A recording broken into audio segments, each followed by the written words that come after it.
بسم اللہ الرحمن الرحیم۔ اللہ تعالیٰ کا انسان کو مبعوث کرنے کا مقصد بندگی ہے، مگر ہم اپنے مقصد تخلیق کو دنیاوی مصروفیات اور مادی محبت کی وجہ سے فراموش کر چکے ہیں۔ اسلام کی بنیادی تعلیمات کی طرف عدم توجہ، عبادات، اللہ اور اس کے رسول صلی اللہ علیہ وآلہ وسلم کی محبت بھی ہمارے سینوں سے نکلتی جا رہی ہے، لیکن افسوس اس بات کا ہے کہ اپنی اصل کھو دینے اور اپنے مقصد کو بھول جانے کا احساس بھی ہمارے اندر موجود نہیں۔ احساس کا خاتمہ اور قدر و قیمت سے لا علمی آہستہ آہستہ انسان کو گمراہی کی طرف مائل کرتی چلی جاتی ہے۔ اس صورتحال میں خاص ایام کا انعقاد احساس کو زندہ کرنے کا باعث بنتا ہے تاکہ احکامات الہیہ کو بجا لایا جائے۔ ہم اگر آج دنیاوی معاملات میں کچھ مخصوص دنوں کو دوسرے دنوں پر زیادہ فوقیت دیتے ہیں، ان دنوں کو تزک و احتشام اور دھوم دھام سے مناتے ہیں، اس کے پس پردہ بھی یہی مقاصد کار فرما ہوتے ہیں۔ اگر ہم یوم مزدور، یوم تکبیر اور یوم پاکستان مناتے ہیں تو محض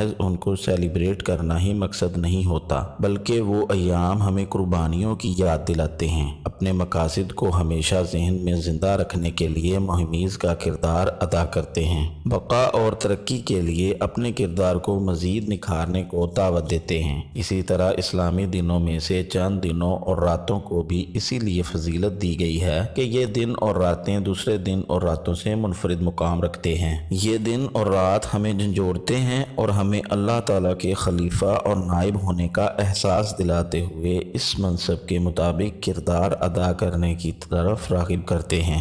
شب برات بھی ان خاص ایام کے قبیل سے تعلق رکھنے والی ایک اہم رات ہے جس میں احساس ضیاء کو اجاگر کرنا مقصود ہے، اس لیے کہ قرآن کریم کا الوہی پیغام لعلکم یتذکرون لعلکم یتفکرون کی صورت میں ہر وقت بلند ہو رہا ہے۔ برات کے معنی ہے نجات اور شب برات کا معنی ہے گناہوں سے نجات کی رات۔ گناہوں سے نجات توبہ سے ہوتی ہے۔ یہ رات مسلمانوں کے لیے آہو گریہ وزاری کی رات ہے، رب کریم سے تجدید عہد کی رات ہے، شیطانی خواہشات اور نفس کے خلاف جہاد کی رات ہے۔ یہ رات اللہ کے حضور اپنے گناہوں سے زیادہ استغفار اور توبہ کی رات ہے۔ اسی رات نیک اعمال کرنے کا عہد اور برائیوں سے دور رہنے کا عہد دل پر موجود گناہوں سے زنگ کو ختم کرنے کا موجب بن سکتا ہے۔ اللہ رب العزت نے ارشاد فرمایا، حامیم، اس روشن کتاب کی قسم، بے شک ہم نے اسے ایک بابرکت رات میں اتارا ہے،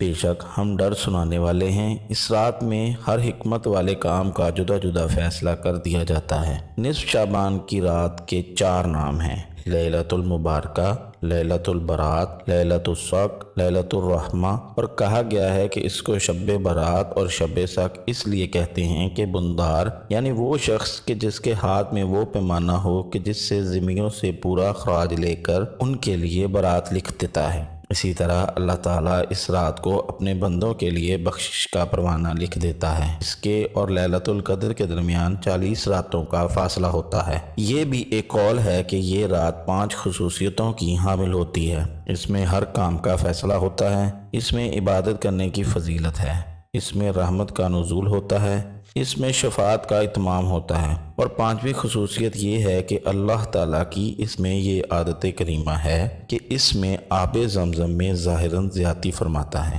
نبی اکرم صلی اللہ علیہ وآلہ وسلم نے 13 شعبان کی رات کو اپنی امت کی بخشش کے بارے میں سوال کیا تو آپ کو تیسرا حصہ عطا فرمایا گیا۔ پھر 14ویں رات کو دعا مانگی تو آپ کو 2/3 امت عطا فرمائی گئی۔ پھر آپ صلی اللہ علیہ وآلہ وسلم نے 15ویں شعبان کی رات کو دعا مانگی تو آپ کی تمام امت سوائے چند نافرمان اشخاص کے آپ کے سپرد کر دی گئی۔ شب برات ہمارے احوال کو بدل دیتی ہے۔ اگر انسان احسن طور پر اس کے لوازمات پورے کرے تو یہ رات گناہوں کو ختم کرنے میں اہم کردار ادا کرتی ہے۔ اگر اس رات اپنے رب کے حضور ندامت، اشک کے آنسو بہائے اور نالہ و فریاد کرے، اپنے صغائر و کبائر گناہ کے لیے معافی کا خواستگار بنے، تو اس وقت بدحالی، خوشحالی اور تنگی آسانی میں بدل جاتی ہے۔ بنی اسرائیل کے ایک بے حد گناہ گار شخص نے صرف توبہ کا ارادہ کیا، ابھی مکمل طور پر توبہ نہ کی، مگر نیت و ارادہ کے سبب تقدیر بدل دی گئی اور جنت میں پہنچایا گیا۔ اگر آج حضور صلی اللہ علیہ وآلہ وسلم کی افضل امت کا ایک گناہ گار اور سرکش شخص توبہ کرے تو کیا اس کی تقدیر نہیں بدل سکتی؟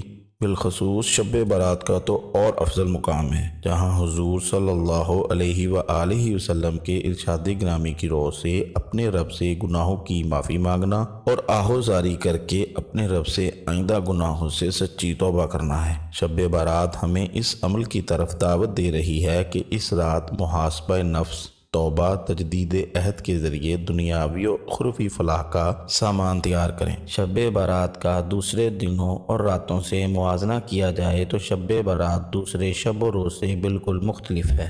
عید الفطر اور عید الاضحیٰ اللہ تعالیٰ کی طرف سے احکامات کی بجا آوری کا صلہ ہیں۔ اس میں انسان کو رمضان المبارک کے روزوں کی ادائیگی کے عوض عید الفطر کی خوشی عطا ہوتی ہے۔ عیدین کا تعلق ہمارے باہمی معاملات سے ہے، احکام کی بجا آوری کا صلہ اور انعام ہے۔ اگر ہماری روزمرہ زندگی کا جائزہ لیا جائے تو ہمیں یہ احساس پیدا ہونا چاہیے اور عبرت حاصل کرنی چاہیے کہ ہم آئے روز اپنے بہت سے اعزاء و اقارب اور دوست احباب کو کل نفس ذائقۃ الموت کے ارشاد کے مطابق اپنے سے رخصت کرتے ہیں۔ ان کا رخصت ہونا اصل میں ہمارے لیے دعوت فکر ہے کہ ہم نے اپنے لیے کیا سامان تیار کر رکھا ہے۔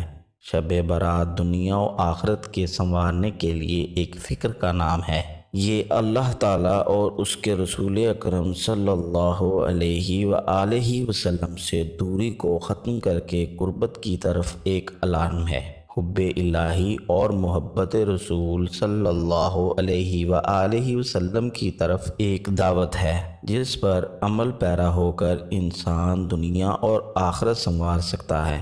شب برات ہمارے لیے ایک الٹیمیٹم ہے کہ اس رات اللہ کی یاد میں اشک بار ہوں۔